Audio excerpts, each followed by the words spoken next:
The fluorescent lights in the boardroom felt like they were designed specifically to expose every crack in a person's composure. I remember staring at my own reflection in the glass partition.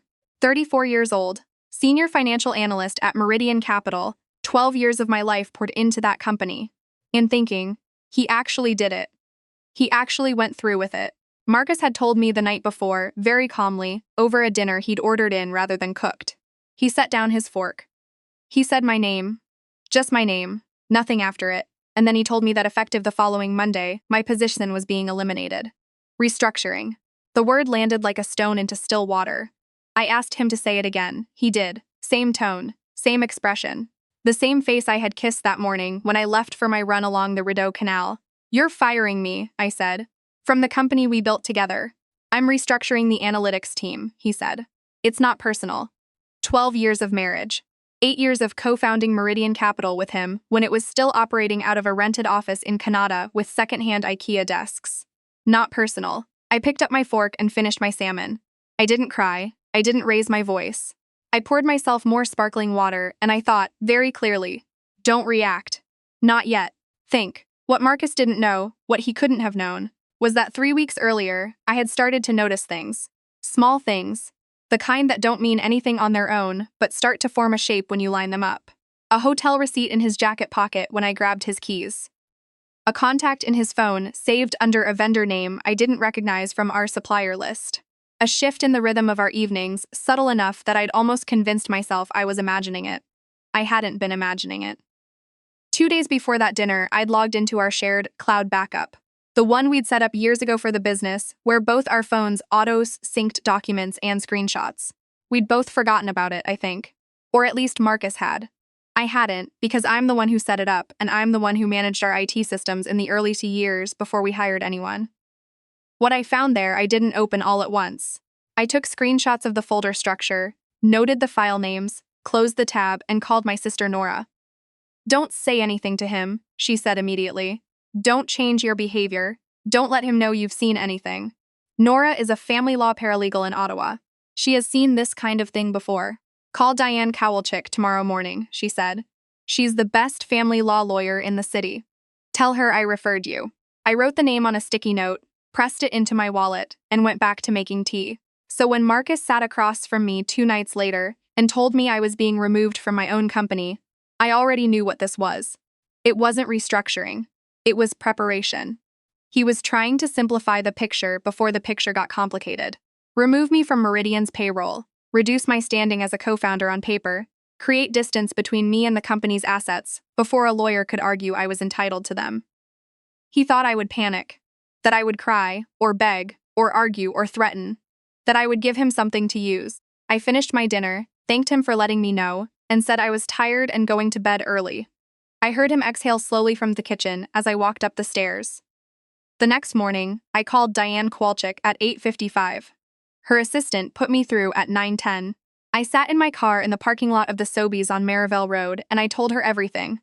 The shared cloud backup, the hotel receipt, the vendor contact, the dinner, the restructuring announcement. She listened without interrupting.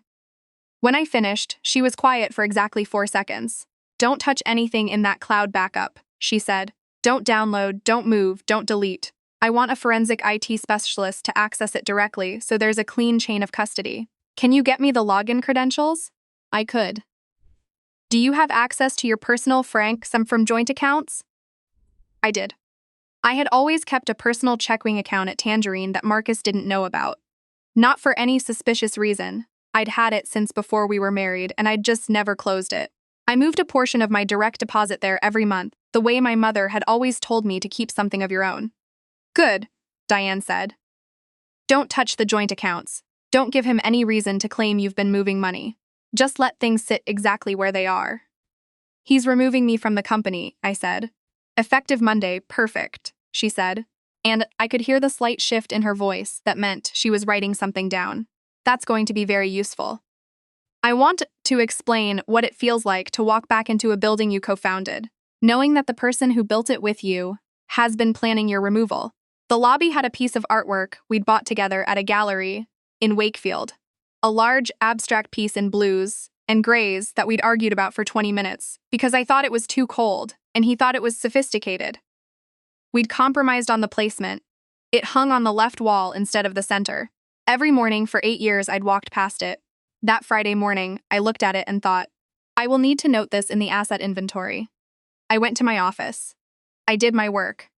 I said good morning to Priya in accounting and asked about her daughter's hockey tournament. I reviewed the Q3 projections I'd been working on and sent them to the distribution list. I ate my lunch at my desk, a sandwich from the deli on Richmond Road, same as every Friday. At 2:30, Marcus's assistant sent a calendar invite for a meeting at 4. The subject line said, transition planning. I accepted. I spent the next 90 minutes very carefully and methodically documenting everything I legally could. Not removing anything, not taking physical files, simply noting, in a personal notebook I kept in my handbag. Reference numbers, project names, dates, my own contributions to each initiative. The kind of documentation that any employee would be entitled to gather as a professional record of their own work history. At 4 o'clock, I walked into the boardroom. Marcus was already there. So was Kevin, our head of HR. And beside Kevin, in the chair to his left, was a woman I recognized from his phone's cloud backup. Her name was Simone. She was, apparently, now the incoming director of analytics. I had not been expecting to see her in that room. I want to be honest about that. The moment I walked in and registered her face, the careful non-expression she was wearing, the way she didn't quite look at me, I felt something move through my chest that I can only describe as a kind of cold. Not rage, not even hurt, exactly. More like watching a math problem resolve itself into an answer that changes the value of everything you calculated before. I sat down. I folded my hands on the table. I looked at Marcus. He began talking about the transition process. 2 weeks' notice, extended to 4 as a courtesy. A severance package in line with Ontario employment standards. Kevin slid a folder across the table to me. I didn't open it. I'll have my lawyer review this before I sign anything, I said. Kevin nodded, like that was completely expected and fine. Marcus's jaw tightened for just a moment. Simone was looking at the window. Of course, Marcus said. Take your time. I will, I said. I picked up the folder. I thanked them both. I nodded to Simone without saying anything, because I had nothing to say to her that would have been appropriate in that room. Then I walked out. In the elevator, I pressed the button for the lobby and stood with my back straight and my face neutral, and I thought about the fact that I had a meeting with Diane Kowalczyk on Monday morning. I thought about the shared cloud backup. I thought about the 8 years before Kevin even worked here, when it was just Marcus and me, and a second-hand espresso machine, and a client list of 11. I thought, he has no idea what I have. The weekend was strange. I moved through it carefully, like someone crossing ice they're not sure will hold. I went to the farmer's market on Saturday morning on Lansdowne. I always did, and I wasn't going to change my patterns. I called my mother Sunday evening and talked about her garden and her book club, and did not say a single word about any of it. She knew something was off. She didn't push. She's always known when to wait. On Monday morning, I sat across from Diane in her office on Elgin Street. She had already spoken with the IT forensics specialist, a woman named Roz, who worked with her firm regularly. Roz had accessed the cloud backup through proper legal channels with Diane's oversight and had created a certified copy of the relevant contents. Diane slid a printed summary across her desk to me. What was in that backup was worse than I'd thought, and better than I'd hoped, if that makes sense. Worse because the relationship between Marcus and Simone had clearly been ongoing for nearly 2 years, long before Simone was ever brought on as a consultant, which meant the consulting contract itself was a conflict of interest. Better because Marcus, apparently confident that the backup folder was forgotten, had been careless. There were financial documents in there that showed payments from Meridian Capital's operating account to a numbered company, incorporated in Alberta, registered to Simone's home address. My company had been paying for her apartment renovation. Diane looked at me steadily when I'd finished reading. This isn't just a divorce, she said. This is potentially breach of fiduciary duty. Misappropriation of company funds. Depending on what we find when we dig deeper, it could be fraud. I looked at the paper in my hands. The numbers were small enough, individually, that they might have slipped past anyone not looking specifically. I was the senior financial analyst. I had built the reporting systems. But I had trusted Marcus with the operating accounts in a way I hadn't trusted him with anything else in the past year, and that, I realized, had been the gap he had used. What do? I said. Right now, nothing, Diane said. You go home. You behave exactly as you have been. You do not confront Marcus. You do not access any additional accounts. You let me and Rose build the documentation. Then, when we are ready, and I want at least 2 more weeks, we file. I went home, I made dinner. Marcus came home at 7:15, poured himself a glass of Malbec, and asked how my day was. Said it was fine. I said I'd spoken to a lawyer, which he already expected. He said that was smart. We watched something on Netflix that I couldn't tell you the name of. He fell asleep on the... I went upstairs, sat on the edge of the bed, and called Nora. How are you holding up? She asked. I'm okay, I said, and I was. That was the strange part. I kept waiting to fall apart, and it kept not happening. Those 2 weeks were the most disciplined of my life. I went to yoga. I had lunch with my friend Cassandra, who'd known us both for years, and I talked about a book I was reading and laughed at the right times, and did not give her anything she would have to carry.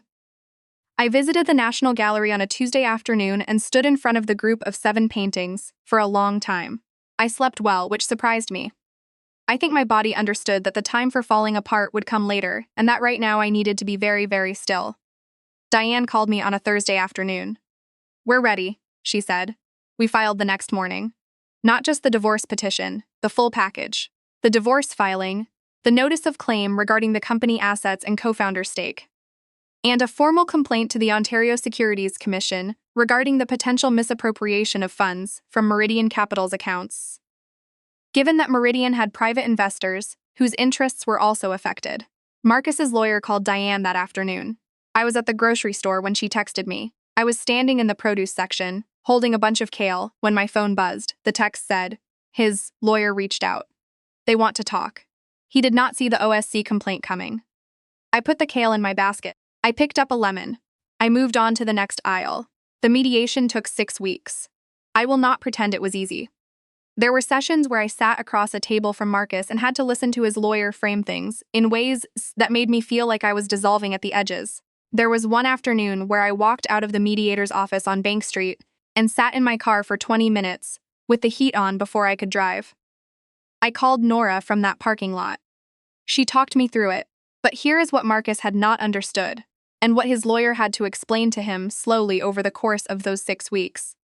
When you remove someone from a company they co-founded before filing for divorce, you do not erase their ownership stake. You just make it very, very obvious that you were trying to. And when the documentation of that attempt is sitting in front of a mediator, alongside evidence of financial irregularities, and a competing claim from the OSC, your position is not strong. His lawyer advised him to settle. The settlement gave me my co-founder stake in Meridian Capital, converted to a buyout, because I did not want to remain tied to a company that now employed Simone, and because Marcus's investors did not want an OSC complaint moving forward if it could be resolved. The buyout figure was negotiated over 2 sessions and landed significantly higher than Marcus had intended. I suspect, when he sat down to dinner that evening, with his salmon and his calm voice and his word, restructuring. I also kept our house. Marcus moved to a condo he'd apparently already been renting, in Simone's building, as it turned out, on the 9th floor. The numbered company in Alberta was dissolved during the proceedings. Simone resigned from Meridian Capital 3 weeks before the settlement was finalized. I heard about it through Kevin, who called me, somewhat awkwardly, to let me know. I thanked him for telling me and said I hoped the team was managing well. The morning after the settlement was signed, I drove out to Gatineau Park. It was early October, and the maples were doing what they do. That particular Canadian extravagance of color that still catches me off guard even after 34 years of living here. I parked at the trailhead and walked for a long time without thinking about anything specific. My boots on the gravel, the smell of cold air and damp leaves, the way the light came through in long slanted lines between the trees. I had given 12 years to a marriage and 8 years to a company, and I had loved both, genuinely, for most of that time. That was still true. I wasn't going to pretend it hadn't been real, or that I felt nothing about the fact that it ended the way it did. I felt plenty. I just felt it on my own schedule, on my own terms, in a park I'd chosen for myself on a morning I'd walked out of alone. There's a lookout point about 40 minutes in, where you can see the river and, on a clear day, the Parliament buildings across the water. I stood there for a while. A man with a golden retriever nodded at me on his way past. The dog investigated my boots with great seriousness. I thought about the woman who had sat at that dinner table 6 weeks earlier, watching her husband explain her own removal to her, choosing to finish her meal and go to bed early. I didn't feel sorry for her. I felt something closer to respect. She'd known what she was doing. She'd known to be still. I drove back to my house, and made coffee. I sat at the kitchen table with the back door open to the October air. I had a call with Diane at 10 to close out a few final details. After that, I had the whole day. I opened my laptop. I updated my LinkedIn profile. Senior Financial Analyst, formerly of Meridian Capital. Available for new opportunities. Then I closed it, and I sat with my coffee, and I listened to the wind in the oak tree in the backyard, and I thought, this is what starting over actually looks like. Not a dramatic exit, not a public confrontation. Just a woman at a kitchen table with good coffee, watching the leaves come down, knowing exactly what she's worth.